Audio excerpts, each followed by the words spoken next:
All righty, here we are today. This is the Crystal Clear Point Studios, and we're talking again. Watch out.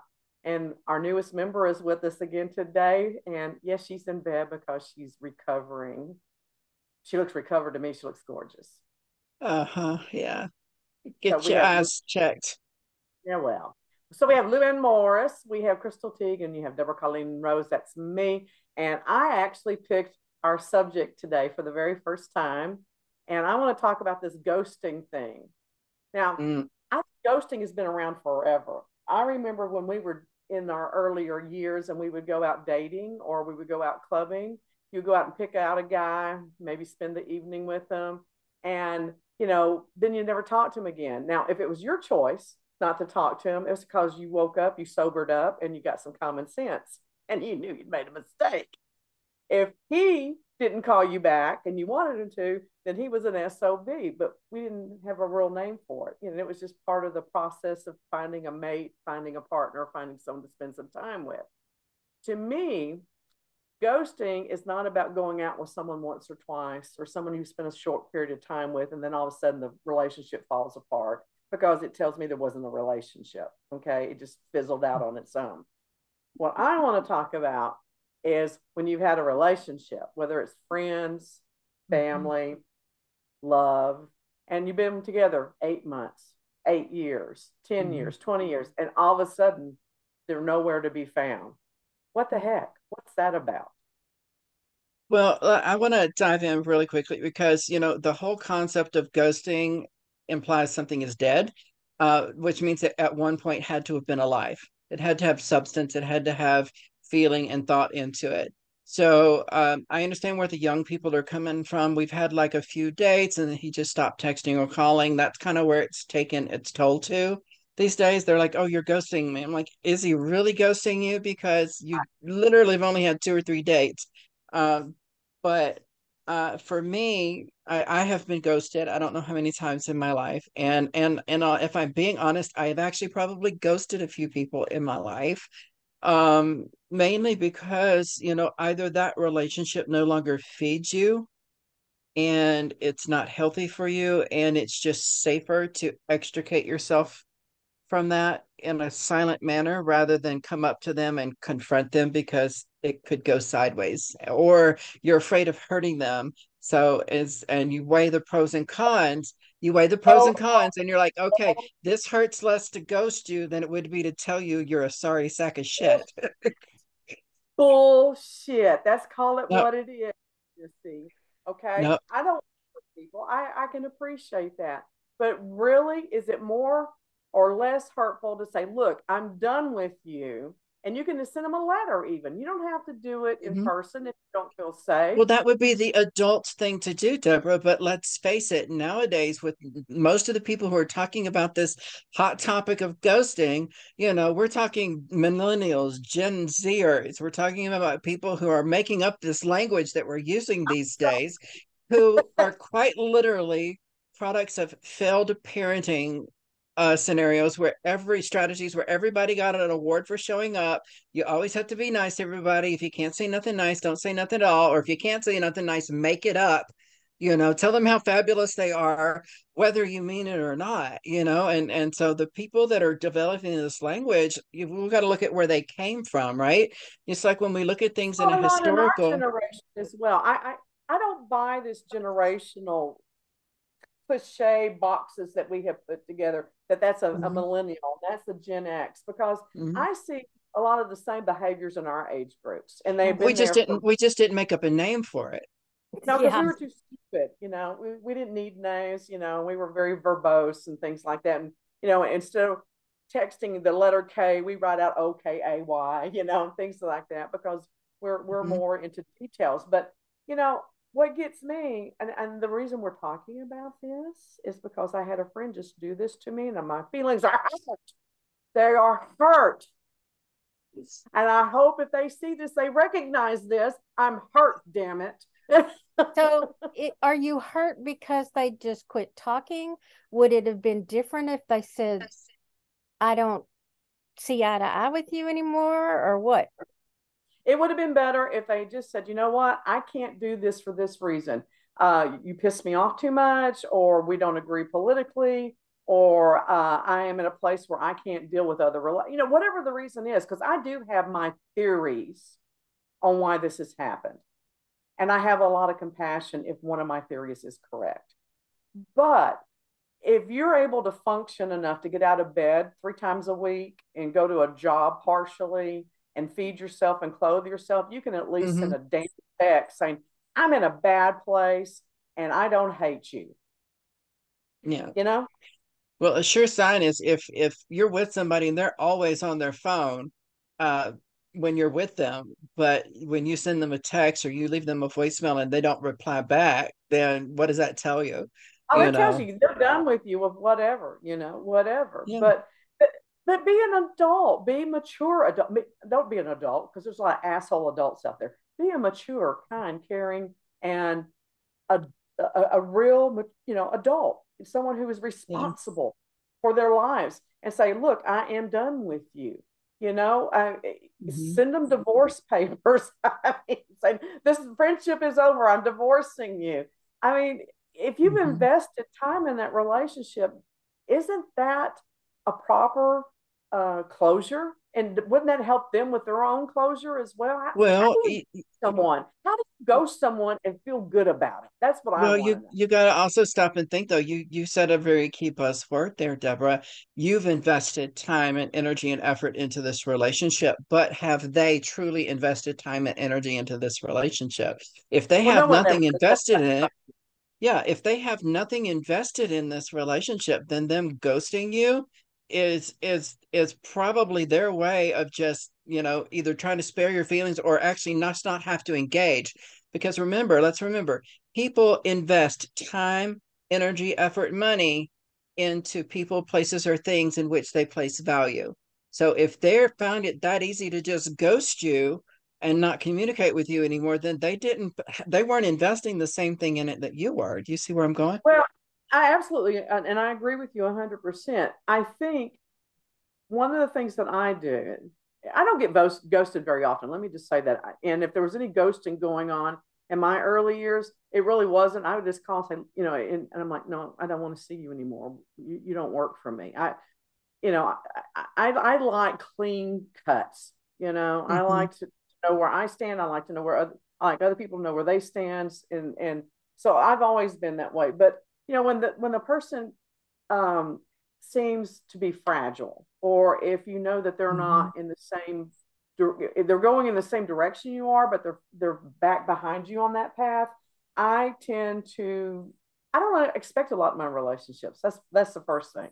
I'm so solitary, self-sufficient. I don't ask for a lot in my relationship. So if they show up, we spend time together, there's camaraderie there. I figure I'm not asking for a lot. I don't expect a lot. This is all I want. So if you're going to cut ties, at least say we're not going to be comrades anymore. Now I sound Russian. No comrades. No vodka for you tonight. No comrades. But how hard is that? I mean, why is that difficult for people to say I'm done?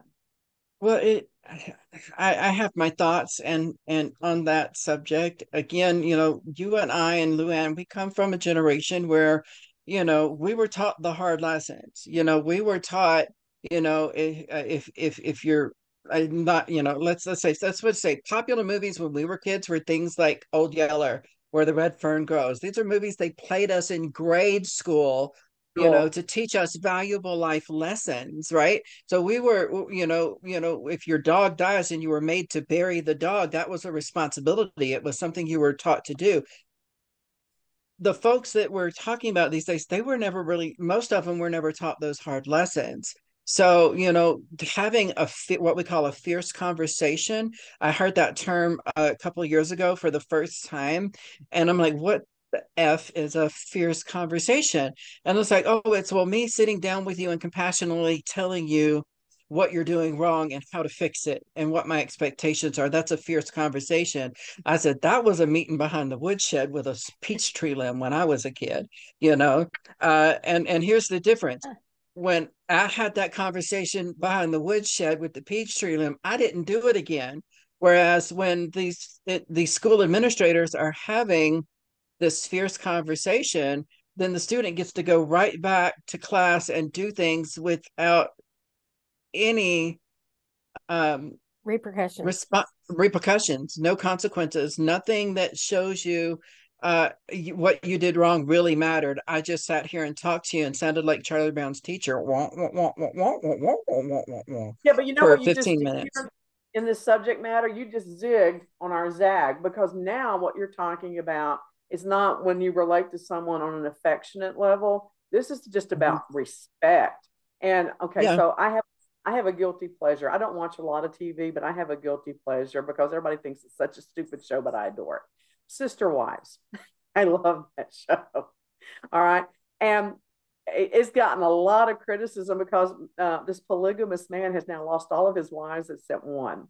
And it boils down to that he would not try to reconcile with his wives because they did not respect him anymore, or he felt like they were not respecting him.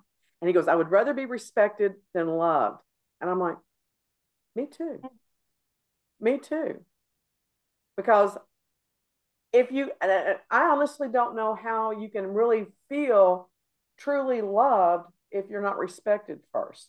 To me, it's really hard to separate the two. And when you're talking about the teacher, wah, wah, wah, you know what? While they're getting that fierce talk, you know that kid's sitting there rolling their eyes and Mm-hmm. all that stuff. That's not respect, you know? And so there's a lot of things like that going behind the woodshed. Did we learn respect? I'm not sure I did, but I learned fear, Yeah. and I at least respected who had the authority over me There you go. and who had the power and knew what I could push and what I couldn't push. You learned boundaries. Exactly. And what do we talk about all the time? I'm so sick of hearing this. I could puke. Boundaries. When you're crossing my boundaries. And what really hacks me off about that is that I am a firm believer in boundaries. What I'm not a firm believer is calling something that it's not. And if I do something that pisses you off, say I pissed you off, don't tell me I've crossed your boundary just because you're aggravated. Boundaries are about ethics, they're about morals, they're about responsibilities, they're about safety. And just because I said something that made you have a jerk reaction, or because you don't agree with me, that's not a boundary. I didn't cross a boundary. We had a disagreement. Those are two Yeah. different things. And I Well, just don't think boundaries. they speak English anymore. They don't understand the English language anymore. I What do told you you I was think going to. about that, Luann? Well, the thing about it is when somebody says something to you that you don't like, you say, when you say that or talk that way, it makes me feel this way. So Mm-hmm. it's about emotions and feelings, not particularly a boundary. I mean, Yeah. what are your boundaries? Well, What do here's you my thought. Don't Yeah, hit me. That's a boundary. Don't here's hurt my thought on boundaries. And then, like I said, I don't know if any of you can relate to this or not. Some of you may, some of you are not. But in my experience, there's one particular group, subset of, I guess well, actually, pretty much most of the legitimate BDSM community out there. It's a primary discussion. What are your boundaries? What are your limits? What can I do? What can I not do? It's a conversation in that community of Mm-hmm. people saying, these are my boundaries. And here's the deal, when it comes to interpersonal relationships, okay, we have a habit as a society of just assuming that the other person knows what human boundaries are and knows what my boundaries are. So we don't have those conversations that say, hey, I'm going to love you, but don't do this to me because it will hurt me. Or like I have here's a thing that's a trigger or a boundary or a thing for me. If I am in a relationship with you and we are cohabitating, especially, and you tell me that you're going somewhere, and I know how long it takes to go and do that thing, like say an hour, 2 hours, and it's 8 hours later, and I haven't heard from you, that's a Yeah. boundary tripping for me. And I tell people that's my boundary. just text. If you're going to be late, text me or call me to let me know so I don't worry about you, because I'm that person. I start picturing in my head, oh my God, they're dead in a ditch, or maybe they got beaten up, or maybe they got arrested because, they tried to pick up somebody they weren't supposed to. I just, if that tells you anything about the wide variety of people I know. But Well, that's not a boundaries are boundary. That's a lie. but Now we're into a whole nother segment no, no, here. no, no. They didn't lie about it. It's just that they didn't text me and let me know. And that's one of my boundary things is I would need to know where you are if I care about you. And it has nothing to do with control from my perspective. It just has to do with the fact that I worry, it's literally one of those things where if I've invested my heart in you and time and energy into you, I care about what happens to you, and by in turn, I hope you care about what happens to me. And as somebody, I think that has well documented abandonment issues, that one little boundary for me, that's one little line. I'm like, okay, there's that, and then there's also, I will disagree with you. I may even argue with you, but I've just refused to try to, don't push me into getting into a shouting match, because that's what I grew up with. I don't want that. That's a boundary for me. you know can And you so come back from crossing you bring up a really good point. And Luann and I think, are a perfect example how this looks and how it works. Luann and I talk about everything. You and I talk about everything. Okay.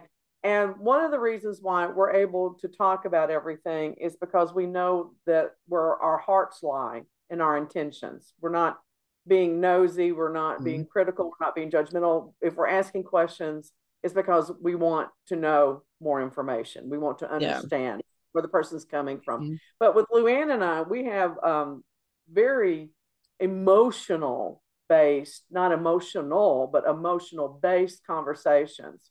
And I know that there are times that I say things that really kind of make Luann think and make her feel. And it doesn't feel good sometimes. I know it doesn't feel good, but she's put the question out on the table. And I assume that because she knows who I am, because I'm going to tell her the truth, she wants the answer. So I give her Mhm. the answer. Am I Right. right so far? That Okay. is correct. Yeah. Yeah. I expect when I ask you something that I get the truth from you, So why do you and Yeah. do that?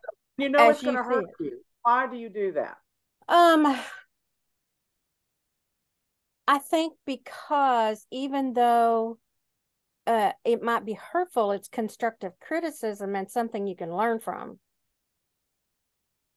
See, now, if I didn't tell her the truth, to me, that's another form of ghosting. It could be, or it could be a breaking of trust, and depending on one's point of view. But I keep hearing this word assume in there. And so that's a lot of assumptions. You know what I mean? And for me, Well, I'm going to I'm take a it out. I very, don't assume I know her well enough that I yeah, know this. I don't yeah. assume. See, I'm a very direct, and you can ask my husband, you can tell a joke and I get it, but my brain goes to, okay, but what if that really happened? Then this is probably Yeah. what happened next. That's just how my brain works. And I get the joke and it's funny. So, and I'm laughing on the inside, but my brain, my reaction is to this, and people just assume I don't get the joke, but I get it. But like you said last week, it wasn't funny. So I want to back circle back around really quickly if I can, because part of this topic today was not just ghosting, but why was you mentioned, why do people not want you to see who they really are? Does I that make want people sense? to see me. I am so disappointed that I feel that most people do not see who I really am. They Mm-hmm. see a portion and then I get labeled, and that just hacks me off. A lot of people Mm-hmm. think I'm a bitch. A lot of people think that I'm a know-it-all. A lot of people think that I'm an introvert. A lot of people think I'm an extrovert. None of them are right and none of them are wrong. Those are Well, all that's pieces. true. We're like a diamond, right? Uh, if you think of a diamond, whether it's small or big, there's so many facets to that. And if we're looking at it from one direction, one encounter, we only see one or two or three little facets of who we are. But as we spend more time and we're moving around each other, we get to see different aspects of it, different facets, if you will. So we're all basically jewels if you will. And people just don't get to know us unless they spend that time, and they do a 360 degrees of rotations around our person or in our sphere of influence. Then they won't know who we are. But when I think about the concept of ghosting and people not wanting you to know who they are, um, I can think of, like instances where, for instance, I felt in some way that, um uh you know it, or let's just put it this way: something happened, my drink was spiked, right? And things happened, and I basically didn't press charges, but at the same time I ghosted that person out of my life, right? Does that make sense? And I didn't Not respond to ghosting. texts or phone calls. If they were outside my apartment, or if I showed up wherever they were, I just didn't go in, kind of thing. And that was self-preservation on my part, and that's an extreme example. But at the same time, I didn't want that person to see that they had affected or hurt me, or changed who I was as a person. Um, so that's kind of the extreme of that. But when we get involved in some of these relationships, um, I could have very easily been ghosted. In fact, there for like 2 weeks, I was ghosted during the early part of our dating life, my husband and I, because um, he made a joke and sent a picture of an engagement ring to me and asked, "What do I think?" And we were only been dating online for a few weeks. We hadn't really met in person yet. And I pointed out, I said, it's a little too soon to be, it's a really beautiful ring, but it's really too soon to be even thinking about this kind of thing. And then I think it dawned on him what he had just done. And so he didn't talk to me for like, I think I want to say 2 or 3 weeks online. No emails, no text messages, no instant messages. And to me, that was a form of ghosting, because he realized I'm thinking in terms like this from my viewpoint, mind you. This is me sitting on it. We haven't really had that conversation, other than from my point of view, it was like I didn't realize I was thinking about that. And then that allowed him the time to formulate, oh, I was just a joke. And I realized I was afraid that it hurt you, so I didn't know how to approach you and tell you, kind of thing. So, it gives us time to reformulate and present who we are. Because when it comes to ghosting, I think what happens with a lot of ghosting is either we meet and it's not a match, or we meet and then we start feeling like we're getting too close to that person. That person's going to crack through our armor, and they're going to see who we really are. They're going to see our flaws. They're going to see our insecurities, and then they're just not going to want to love us. And then let's just get out of this, extricate ourselves in as quiet a manner as possible, so we don't have to face the possibility of them rejecting us. We'll just reject them first. Okay, that is So so foreign to me. That is so effing foreign to me. I cannot yeah. relate to that But because I mean, Luann, you're the more recent datee of the groups. Mm-hmm. so Luann is a yes, hot mama. that's foreign, but it's the way that people do it because they can't face the personal interaction that it would Yeah, take. they're afraid to trust. Yes. Yeah, I Oh, agree see, with now you. I'm just the opposite though. I'm going to throw it all out there, and if you Yes. can wade through my World War III Mm-hmm. terrain, and you still want to hang around, then you're in. You're in like Flint, you know. Well, So I'm going to here's the throw deal. everything out, Yeah. everything. Well, but you see, you're the exception to the rule, Deborah, right? You said it yourself earlier. You said it yourself. People see you as X this, they see you as that, they see you as this, right? And that brings me kind of back to that whole little story about there's always three versions of the truth, right? There's how the world sees me, or how other people see me. There's how I see myself, and then there's how I really truly am, right? And so there's that three versions of the truth. And then when you start mixing another person into that mix, now all of a sudden you've got six versions of the truth. You know, you've got each person as they see themselves, each person as they see the other, and each person as they really are. So imagine that as like this little cosmic marble game. Who wants to get involved in that? Who wants to worry about, am I seeing the real person? We always, and I'm going to tell you a secret of the universe, y'all. Don't slap me. The secret of the universe is that this all boils down to the world's oldest profession. It's sales. Pure and simple, it's sales. We grow up as a little child. The one thing we want to hear from our parents is, I love you. We want to hear thank you, right? We have learned behaviors, whether it was through coddling or the peach tree limb.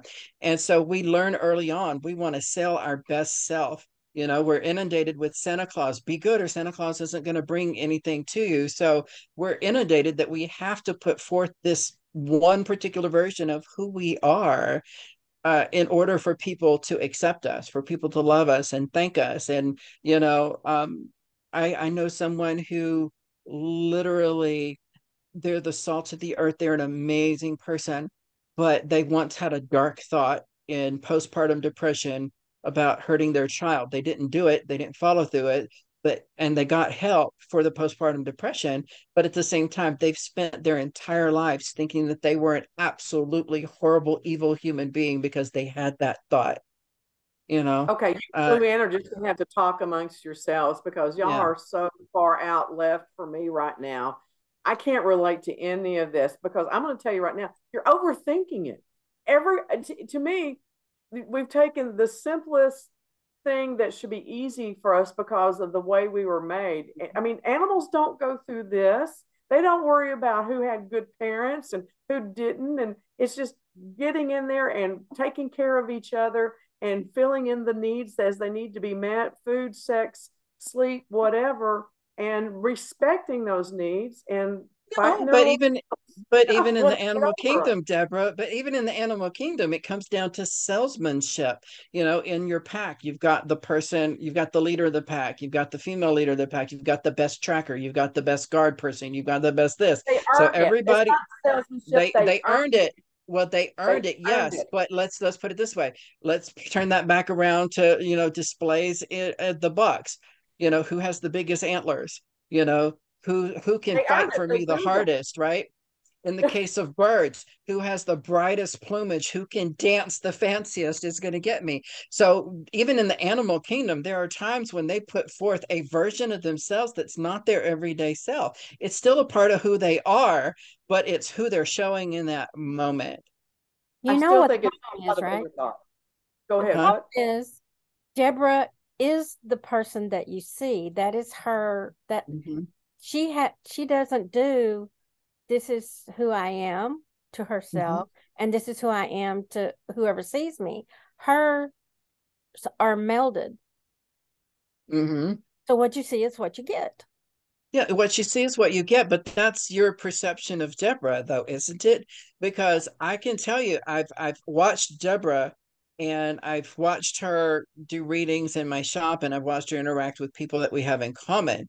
And sometimes Deborah is that sweet, loving mother. She's that compassionate, wise person who's going to give you a hug. And then to somebody else, if they need it, she's going to be that, I'm going to put my boot up your ass and make you do right because that's why you came to me for. So she is then, yes, it's all a part of who she is, but she's not that same person to each person. She's giving that aspect of herself to that person that needs it. So whether she's the healer, the mother, the teacher, the butt whooper, you know, But see, whatever, wait a minute. she's Wait a minute. presenting. You just nailed it on the head here, sweetheart. Yeah. I am all those things, Yeah. but the thing that comes to the top of the cream is that I am what that person needs, In and that I put moment. that out, and I so that always makes me the nurturer. Um, Even when I'm my gruff, bitchy, blunt, matter of fact self, Mm-hmm. I'm still the nurturer because I'm always giving them what Yeah. I have to give them that they need. So Now, they're getting me. They're getting me. It's But okay, just they're when getting you, but when she but does they're getting. readings, isn't that the worldview? How that's the people outside view. It could be, but again, that's another aspect of who she is. You know what I mean? So it's not, she's not showing the totality of everything that she is at one time. You She couldn't knows who handle she is. me. You couldn't handle me. Exactly. You couldn't handle the truth. Now, I want you to think for a minute, Deborah. You are a force of nature. I know this, right? You are, as far as I'm concerned, part of the divine feminine incarnate on this realm, right? So here's the deal. Imagine you were all of that, but you lacked the confidence and you came across somebody who is weaker. Now, just imagine that you're not you for a second. You are you, but you're not. And then you have that nagging insecurity, right? That you've had, and let's say you've had a few relationships, they didn't work out, and they always tried to blame you, said, "You're too much for me. I can't handle you," right? And then you find somebody, and you've been worn down over time. Then you find somebody that you're like, "Oh my God." And you start seeing those little triggers or those warning signs that, okay, they're starting to get to see the real me. And then would you in that situation have the courage to stick around and say what you would like to say and say, hey, this isn't working out for me, or I have this insecurity that I'm too much for you? Or would you be that person that made the choice to just slowly fade into the background by way of ghosting? Because that happens, whether it's a relationship, whether it's a friendship.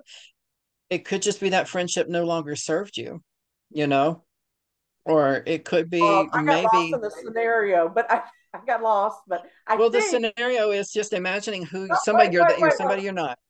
Not well, that's impossible. But so Yeah. here's the deal. I've been in those kind of situations where people have told me I'm too much, or my gay husband blamed me for being gay. Okay, it's in the court records. I turned him gay. All right, we all know that's a bunch of bullshit. All That's right, BS. You were of born course it that is. way. So, but I mean that. So I have been in those situations, and here's what I do. I'm like, here it is.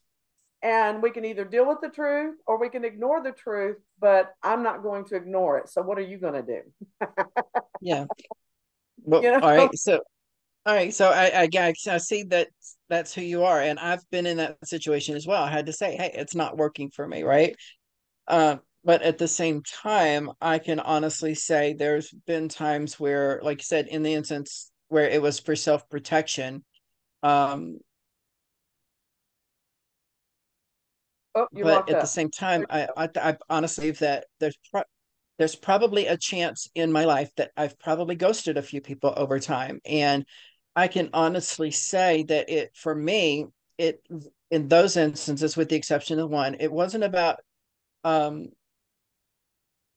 it was still about self protection in a way, in that I did not feel worthy. I did not have that sense of self worth, if that made sense. I did not deserve that happiness, or I So you did weren't not. trying to disrespect them. You weren't trying to disrespect them and you weren't trying to be mean to them. You just didn't feel like you deserved to be in their presence. Exactly, because that's an aspect of who I am.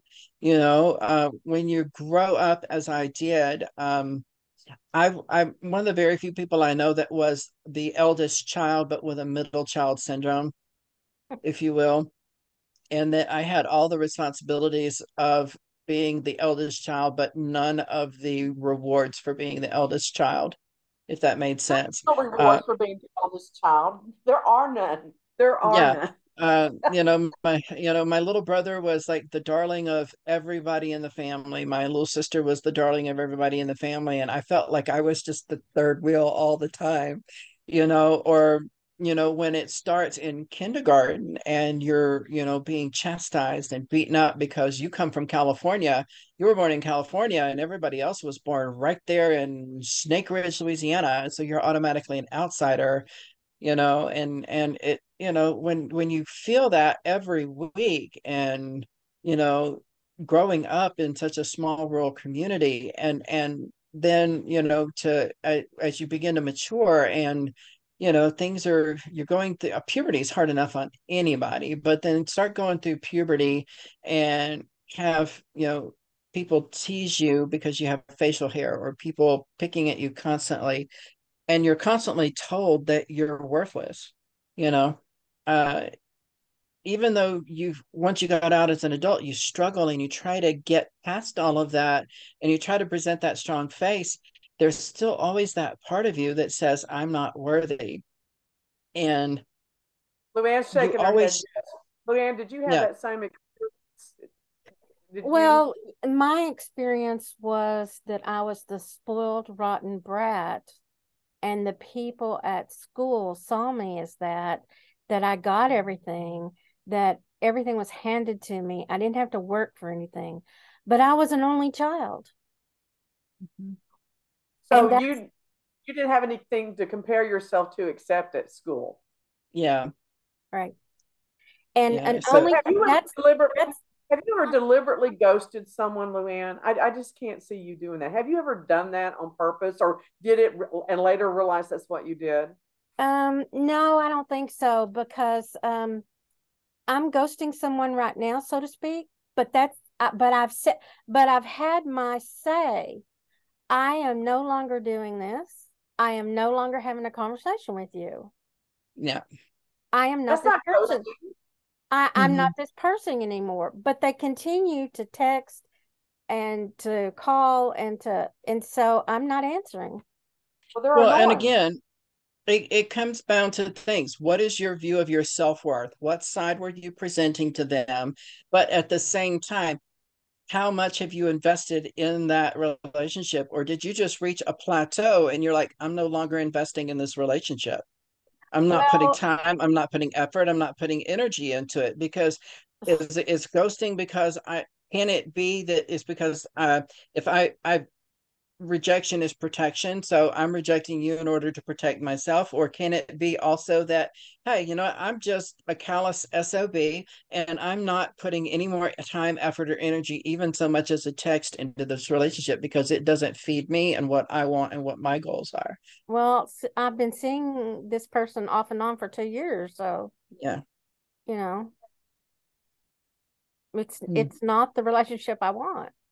Okay, so you didn't ghost them. You laid down your criteria.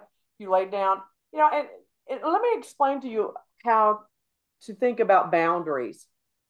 If you go and look at a globe and you look at the countries, there are outlines on a map that show Hmm. this is where this country ends and this is where this country begins. Hmm. Boundaries are very clear.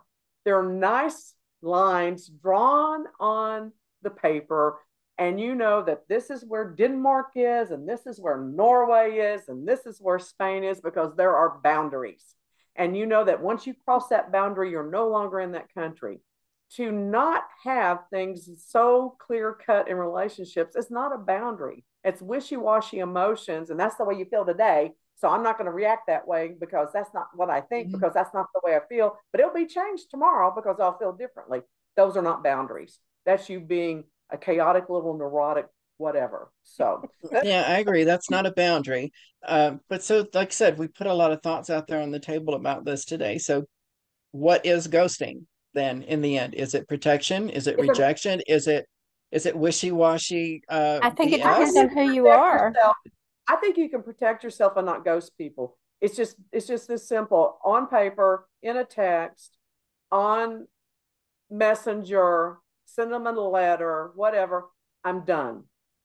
I'm But then done. again, but you have the courage to do that. Not everybody these days does, because again, they will tell themselves they're afraid of hurting the other person, but at the same time, what they're really afraid of is getting so deep that they are the ones that get hurt. So Or we didn't throw this out there. Or are they holding their options open, hoping this person will change? I love it. Hoping this person will change, hoping something will be different, and hoping they will meet all of their needs and their magical wishes if they just hold out long enough. there's no talent, in all honesty. I remember um and I don't know what this has to ghosting, but there was a point where like I said, a couple times when we were dating and getting to know each other, even after we had met and actually started really dating and spending time together, where I felt like, whether it was a week or 2 weeks at a time here and there, I occasionally got ghosted. I felt, but again, it was just a matter of I knew, like, from the minute that I started after the first email, I just had this clear vision of this is somebody that I want in my life in one form or another. However, whatever form it takes for the rest of my life, I can see this person being in my life. Uh, I wasn't ready for a relationship. I knew they weren't ready for a relationship, having been divorced. Their divorce was only final, I think, at the time by a couple months when we met. It was the final in July or something like that. And we met in late August, early September that same year. So it was just one of those things where sometimes what we call ghosting is just them taking a pause to process and not telling you they took a pause to process because they're so caught up in what they're feeling. They just didn't want to do it. So Well, I that's kind just of kind like of a secondary level of ghosting, though, and you see that in yeah. relationships too, to where you have two people that have a conflict. Scott and I went through this for a while, and Mm-hmm. so it makes the other person uncomfortable, so they don't want to talk about it, but it needs to be addressed. Well, if you refuse to talk about it and won't come to the table at any time to talk about it, now you're being passive aggressive. So now we've moved into a whole nother realm of emotional crises. All right. So what I and Scott do, and what I coach people to do, is that if you have a disagreement that makes you very uncomfortable, but you know it's tearing your relationship up, you refuse to talk about it, but you have to set a time to come and talk about it with very clear Yeah. criteria of what you're focused on. That's not being passive aggressive. That's not ghosting someone. It's taking time to think, gather your thoughts, gather your ideas, and get clear about what it is that you're trying to achieve so that you can communicate it Yeah, effectively. that's one of the boundaries or agreements, as I don't like to always call them boundaries. Sometimes they're just agreements or negotiations in relationships. And that is, it's like, okay, if I say or do something that upsets you and vice versa, if you say or do something that upsets me, I'm going to take a day or two and I will allow myself 2 days or 3 days to process. I will allow you 2 days or 3 days to process. And then at the end of that time, if there's absolutely zero grain of truth in what you said, then I have a right to be angry with you. If there's even a grain of truth in what you said as it applied to me or vice versa, then we have to come together after 2 or 3 days and discuss it calmly and rationally, and say, okay, that's when Oh, it enters into the this is what you said and this is how it made me feel kind of thing, right? Like Luann was saying earlier, that's when we start with that. Or as my mom used to have it, was the truth stick. You could say, if you had the truth stick in your hand, she called it bullshit sessions.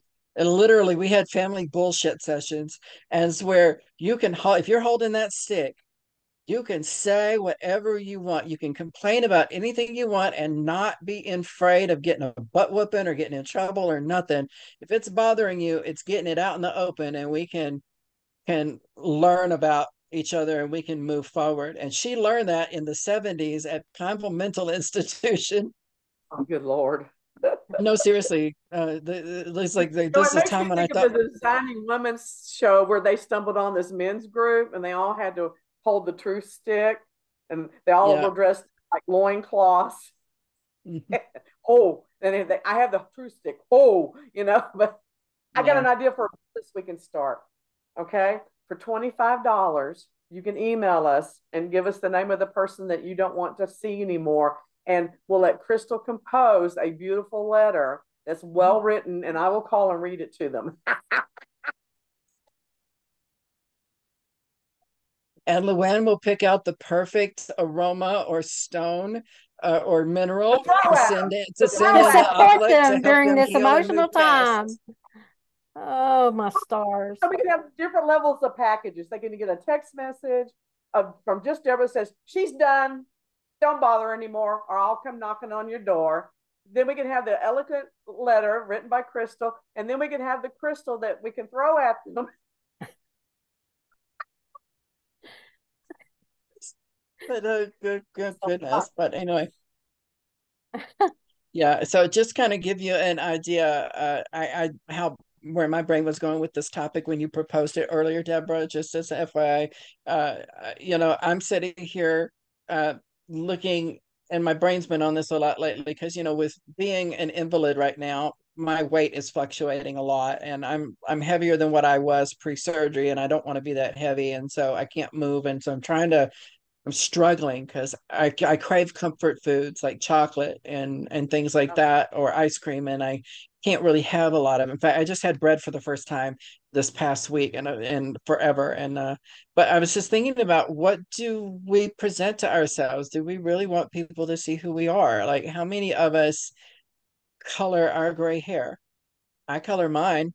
I do. Look, my roots are way overdue. If y'all can't see, look at that white hair right there. It's white, Here's what I white, don't white, white. understand. No matter what color I put on my hair on camera, it looks red.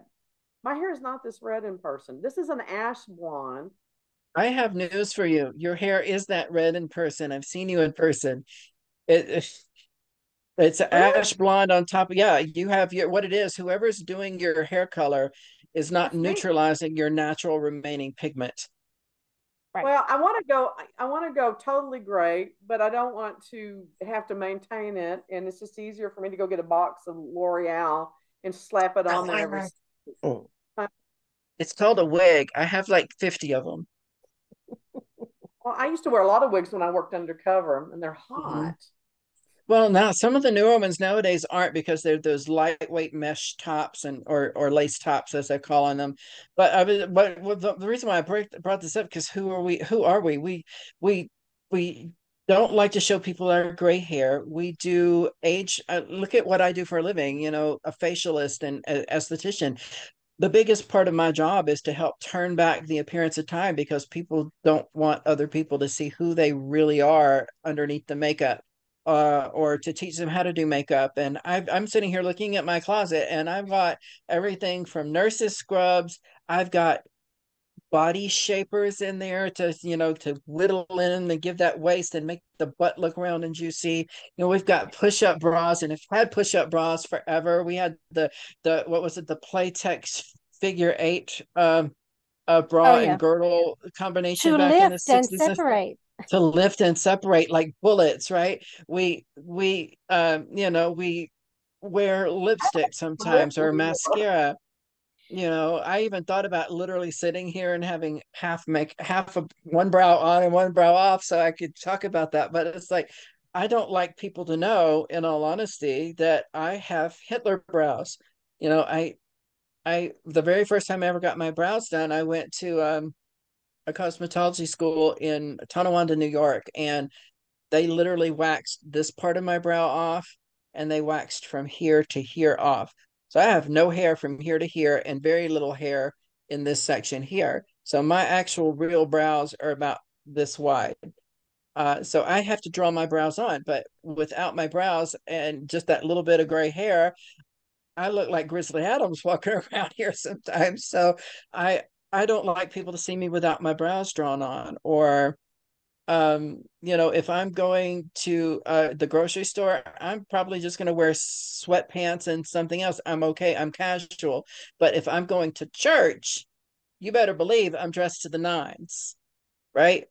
And so, it falls back onto that whole thing of who we are. Who do we present that we are? We dress for where we're going. We dress, we don't dress in a three-piece suit to go to the lake and go swimming, right? But at I the same have, time, I have, Well, not then on you're you, purpose. weird.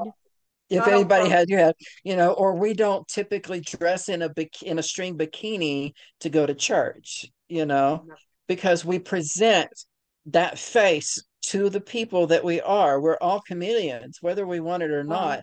And in the end, we're all salespeople, because we're trying to sell the best part of ourselves to get people to like us. I well, if you're in talk to my business for students. yourself, you have to sell yourself, and you Well, it's have to not know just, your sale. If well, you didn't wear it's, makeup, nobody would want to come to your spa. yeah. If I ask my students, a class of 25 students, do you think you are a salesperson? I literally, maybe 3 out of the 25 will raise their hand and say, I'm a salesperson. But when I say the word salesperson, what image comes to mind? Unanimously, almost always, it's either one of two things: either the pushy car salesman, the used car salesman, or the person that when you go into the department store just won't let you alone about that GD perfume. They just follow you everywhere. You want to try this perfume? Or I go into Sephora, I've got 15 people accosting me the minute I walk in the door, and then they just won't leave me alone. Every 10 steps, there's somebody asking me what they can do for me, which is fine, but leave me alone. Let me think for a minute. What we're doing is we're putting forth that face. When I explain it to them, I ask them, I said, did you ever get your one parent to say yes when the other parent said no? And almost always most of them will raise their hand and say, yes, I did that. Did you ever try to get your mom or your dad to change their mind on something? Yes. Overwhelmingly, yes. When I ask, when you were in school, was there that little boy or that little girl or that young man or that young woman or that other person that you wanted to like you, that you started wearing mascara for, or maybe you saw that they liked a certain color lipstick and you wore that color lipstick every day to try to get them to notice you? And overwhelmingly, yes. And then I turn the tables a little bit more and I ask, have you ever applied for a job? Yes. Have you ever had an interview? Yes. But And Crystal, then wait a minute.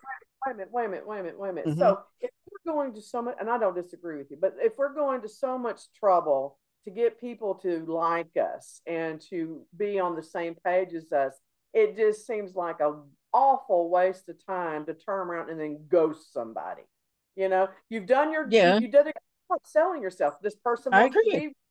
be around you. They want to spend time with you. And now you're going to turn around and walk away and ghost them? I mean, and not have any contact? Where is, Yeah. bottom line, the question I want to put on the table before we close is, where is the respect for another human being, another living soul, another beating heart, that you're going to walk away and not say a word to them? And I understand protecting yourself in your Yeah. situation that you described. That is totally different. That was not ghosting. That was Well, self-protection. I'm here's the talking deal about though. Yeah, ghosting here's the someone deal. No, no, I hear feel you. Here's the deal though. It's just like the respect is there. I want you to think about this for a second, but the respect for the individual, in this case, let's say it's me that did the ghosting, my respect for myself, or the esteem that I hold myself was more than the esteem that I held the other person in. Because you got to remember, we put time, effort, energy into people, places, and things in which we place value. And in this case, respect, I might respect you, but to a point. I need to respect my safe space more. So I'm getting out.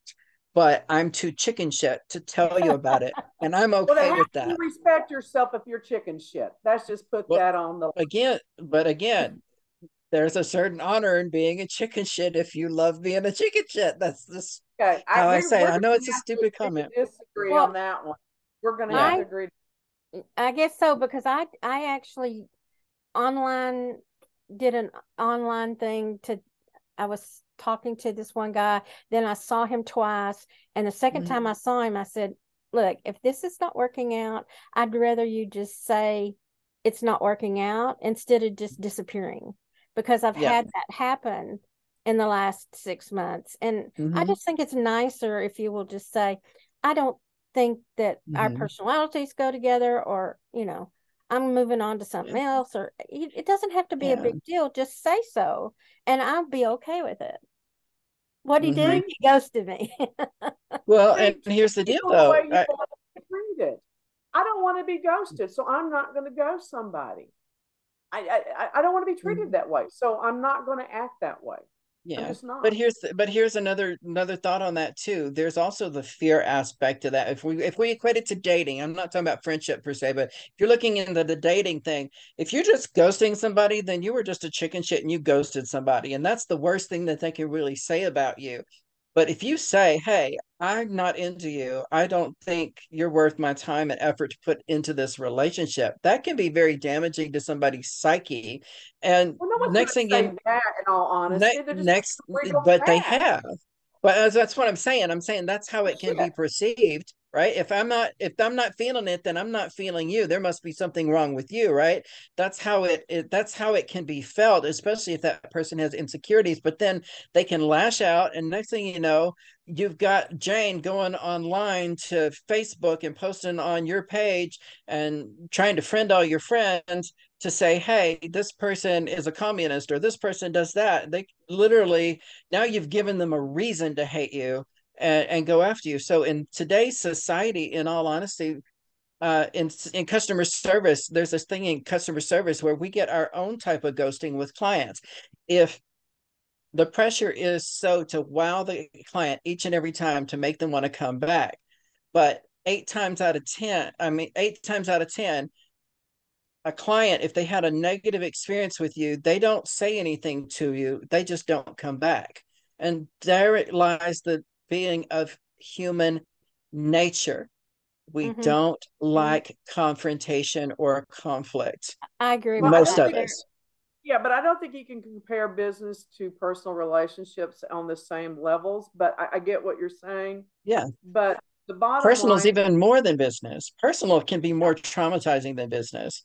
well, but the scenario you described was someone being really shitty. Well, I don't want to see you because I don't want to invest time in you. I don't think you're worth my time. That's crappy, and that's a whole nother show. No, but Actually, that's basically what you're saying. You're saying you're saying I'm that when you don't talk to them anyway, they're still getting that message if you don't talk to them yeah, again. but there's Message. always the what if. Remember, what if you were hurt? What if you forgot who I was? What if you know what I mean? There's always that what if.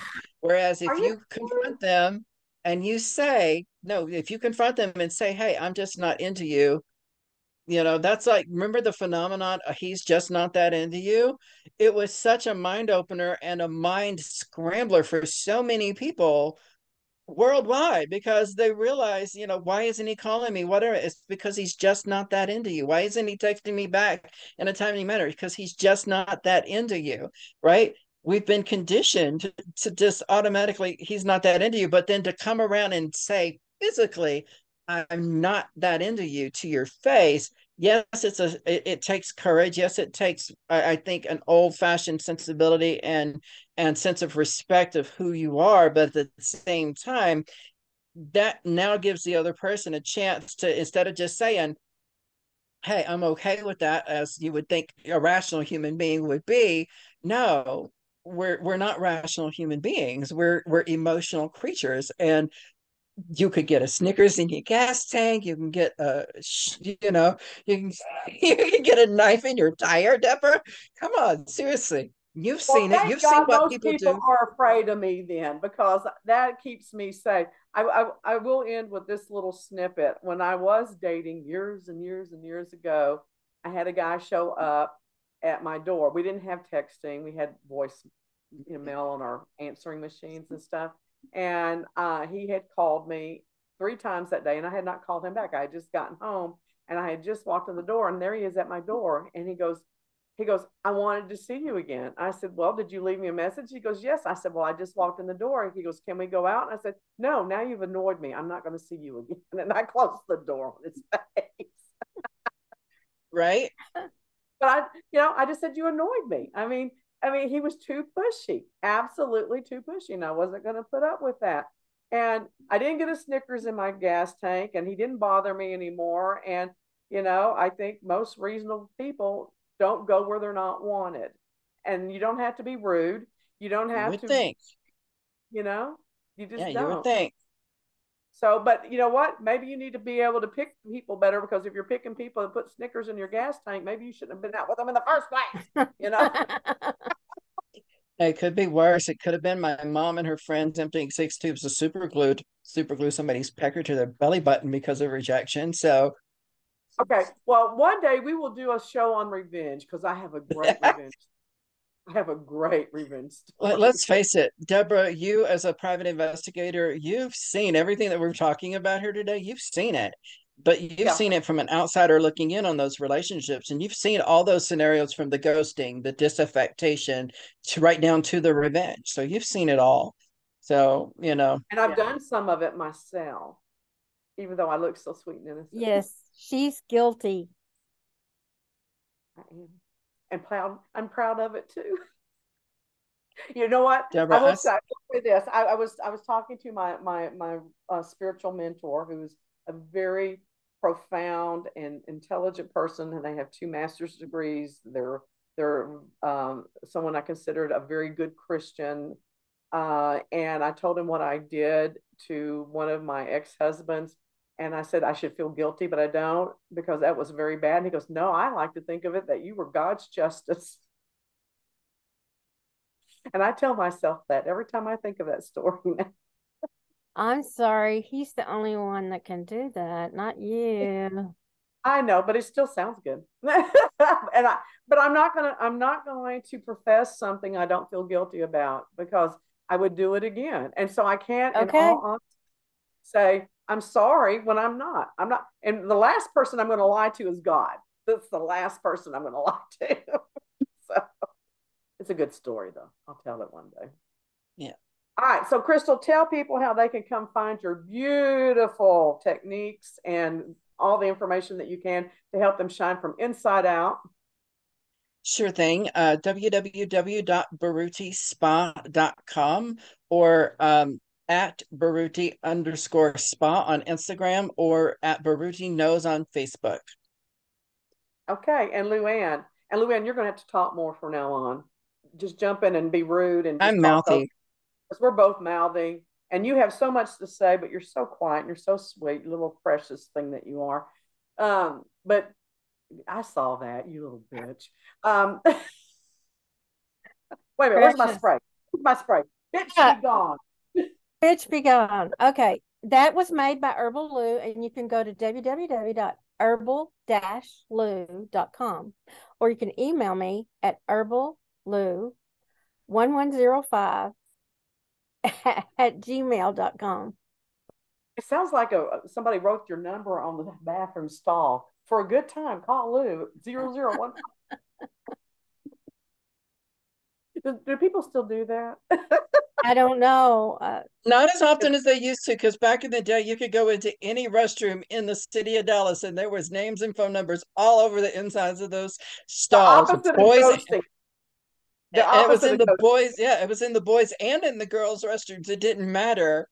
It was there. And then nowadays, it's like I guess they figured out how to get permanent ink off of these stall doors, so I don't see it as You often don't see anymore. them anymore.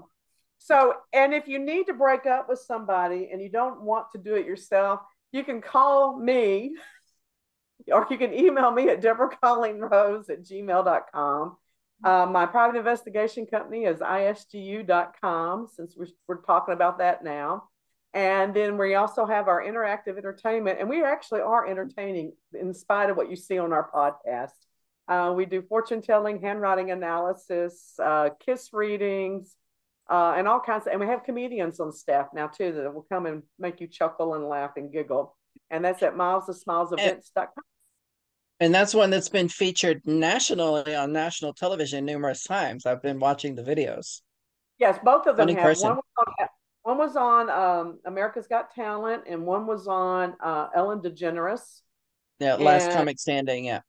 yeah, Last Comic Standing. I always get that confused. Thank you. So, Yeah. Miss YouTube here, Queen. She watches everything on YouTube. So, anyway, I think I'm going to go ahead and name our topic for next week, since Addie Crystal has just taken us down this rabbit hole. So, we're just going to go and see where we land.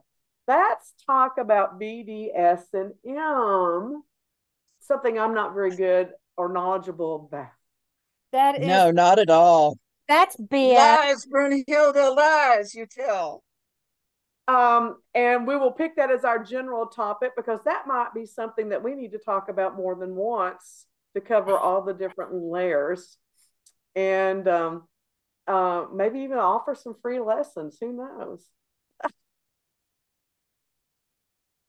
I don't think the world is ready for all of this jelly for all three of us in one place talking about BDSM, but let's go for it. And if you don't know, it is bondage, domination, sadomasochism. And I am a masochist. I might reveal something during that. Now I'm really excited. I'm not going to reveal anything because I'm an open book, and everyone already knows. I'm warming up my shock face. Hold on. I'm all innocent and pure here, and y'all gonna try to corrupt me. I don't know if I need this.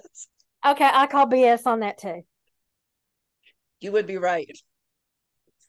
I'm watching this show, and then we're gonna go. I'm watching a show called Poker Face, and it reminds me of me because the girl can always tell who's lying, and every time they Yeah. lie, she goes bullshit. And when I'm with my clients, when they lie to me, I go, I'm calling bullshit on that. And every time she does that, I laugh because it makes me think of me. So anyway, I like it. It's a good show. It's on Peacock or Paramount Plus. I don't remember which one. It's called Poker I don't Face. know. I watch television. What are you going to tell us? Now I'm curious. Oh, I'm not telling you now. You have to wait. He's planting the seed. Anticipation.